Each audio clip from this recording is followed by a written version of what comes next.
welcome back. I am Margaret Esfahani here with Sister Shireen from Tampa Bay, Brahma Kumaris, and we are continuing to discuss soul fitness. Welcome, Shireen. Hi, Margaret. Thank you so much. We have covered quite a bit of information in these last couple of series. Primarily in our most recent series, we were talking about the fountain of youth and soul consciousness and body consciousness, soul consciousness and body consciousness, as well as thinking and certain thoughts that we have to have. So, why are thoughts so important? I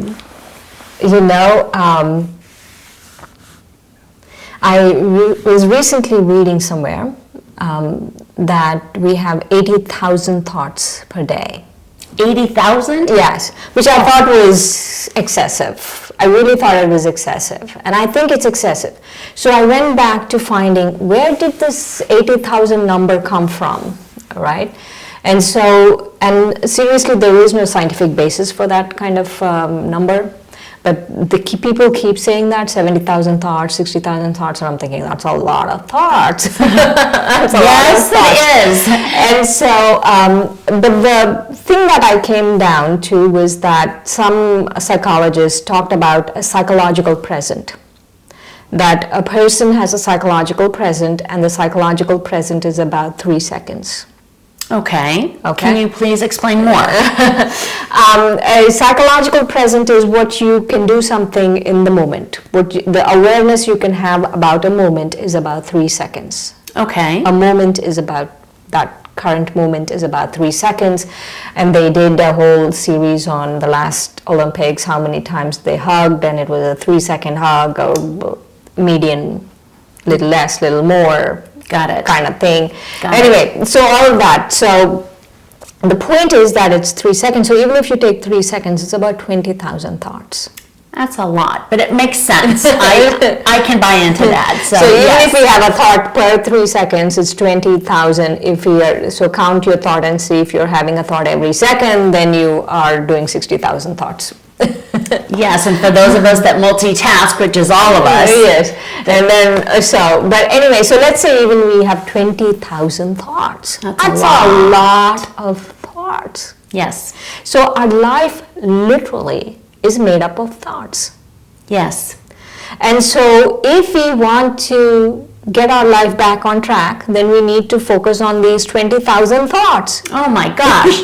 How do you recommend we do that, Shireen? And so this, isn't that amazing? It's amazing that you would be thinking that much. I couldn't get over it. But then thinking that much. Then it becomes a truly powerful tool when we pay attention to our thoughts, and we consider, if I do pay more attention to our thoughts, then I have a lot more power, if you will, over my being. Yes, because really our life is totally made up of thoughts. We are thinking machines. That's what we are, thinking machines. Yes. And so what I've noticed is that when you are aware of the kind of thoughts you have, so the first step in soul fitness, I keep saying there's so many first steps, but this is truly the first step, is in soul fitness, is to start keeping track, just being an observer of your thoughts. Okay. And so are you sharing with us that we need to have a connection between our thoughts and our soul, and be more aware of that connection between the thought and the soul? What I'm saying is the soul pretty much has become a thinking machine. It's just a thought-generating machine. Very good. And so an observation is the first step. So let's observe what this machine is doing, what the machine is thinking. Let's take, for example, the example I always give is the Taj Mahal. Yes. Some emperor, in 1600s in India, decided that he wanted to build something to one of his wives, and so it started from a thought. Yes. And then he shared that thought with someone else, And whoever the architect decided to draw out a plan, and then he shared his thoughts with other people, and then the artisans decided to build it, and then the builders decided to build it. So all of that, and everything started with a thought.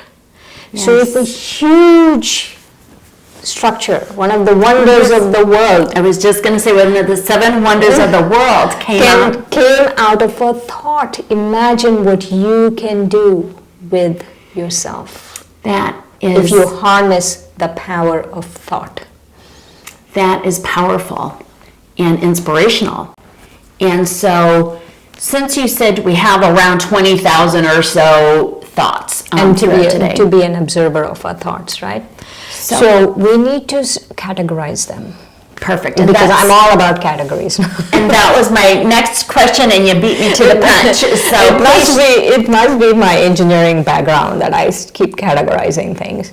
But anyway, it's helped me. It's helped me, and it's something that we do within the Brahma Kumaris, is these categories of thoughts. And so there are 5 different kinds of thoughts. And so the first kind, let's say, is negative. Okay. And a negative thought would be anything which is based on the vices, like anger and fear and ego and attachment and greed and lust, and any of those things are negative. Okay. Negative thoughts. Okay. So if I'm having a thought, anger thought, that person is awful or annoyed or so that is a negative thought. And so actually a thought, before I go any further, let me talk about thought itself. A thought it could be an idea, it could be an opinion, it could be an image, it could be a single strand of a word. Okay. It could be any of those things. So it could be even a picture in my mind of how I think something should look or be. That's also a thought. A thought. Okay. So all of the things that are going on with the consciousness, that I call thought. Okay. Ideas, opinions, words, pictures, all of those. Okay. And so that's negative. Yes. Back to negative. Negative is lust, anger, greed, ego, fear, laziness. All of those are negative thoughts. And the next level of thought I call as a ordinary thought. An ordinary thought is I have to pay my bill tomorrow. It's kind of necessary. It's kind of, it's just a mundane thought. Right. Sort of neither here nor there. It just exists. And it just happens. And so that is the next level. And then the third level is I call a pure thought. Okay. Actually, let me talk about positive thought. Okay. A positive thought is something where you feel inspired. I can do it. I should do it. I'm a good person. All of those things are positive thoughts. Okay. And then there's the next level, which I call as powerful thought, pure thought, elevated thought. Okay. And an elevated thought is I'm a soul, I'm eternal, all of those. So soul fitness is all about elevated thoughts. Okay. So I need to get to an elevated thought. Is that correct? Is that where my soul and my mind needs to be in order to experience and work in soul fitness? Yes. Is the pure elevated thought process? Yes. Okay. Can you elaborate a little bit more on that level for me? Okay, so, and I want to differentiate between positive thought and a pure thought first. Please. Because people talk about positive thinking, or you can do it, your attitude is the only thing, and this and that, and all of that is important. I'm not saying that's not important. That is really, really important. But really, to acquire soul fitness, to really be fit within the soul, you need to focus on those powerful positive thoughts. Okay. And more the elevated, pure thought. So how can we bridge that gap between having just a positive thought of, gosh, I accomplished my work today, I turned in my project in on time today, I'm a good soul, I am I have courage, I can do this, all of those are positive thoughts. Okay, so bridge that for me between just a positive thought to an elevated thought. An elevated thought would be, I am a soul. I am a pure being. I am peace. All of those are elevated thoughts. I'm eternal. I'm immortal. I'm imperishable. So anything to do with the eternity, truth. Remember we spoke about truth? Anything with a capital T, anything to do with the concept of, the core concept of the soul, that's a pure thought. That's an elevated thought. Okay. So for most of us out there, and for me in particular, in order to have that differentiation between feeling good about, for example, my actions throughout the day, the elevated thought really is about I am a soul. I am at peace. I am eternal. It is the use of the word I and describing I in spiritual sense. Yes, not the ego sense of I, but the spiritual I, that is the soul, right? Also, I want to say something here. Remember I said the soul is a thinking machine? Yes. The mind is like thought generating machine, the mind and the soul. Yes. And so what happens is, let's take a laser light.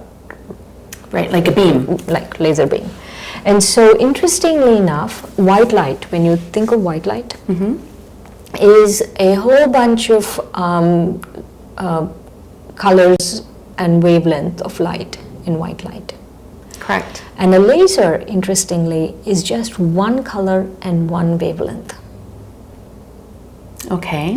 I'll give you another example. My engineering background is going to come into use here.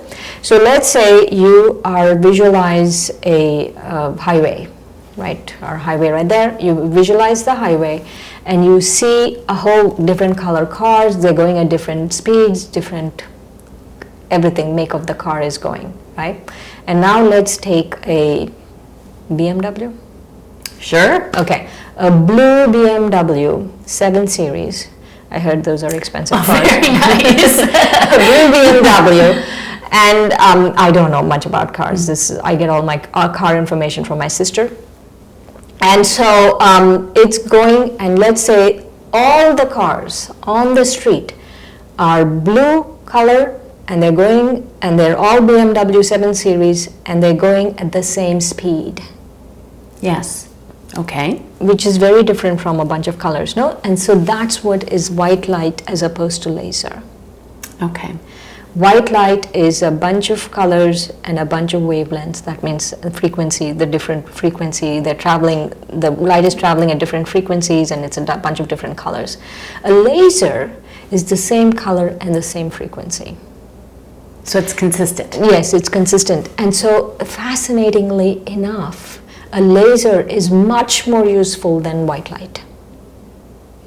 Okay. You can do so much with laser. You can operate on eyes, you can operate on the body, you can, cut metal, you can do this, you can do that.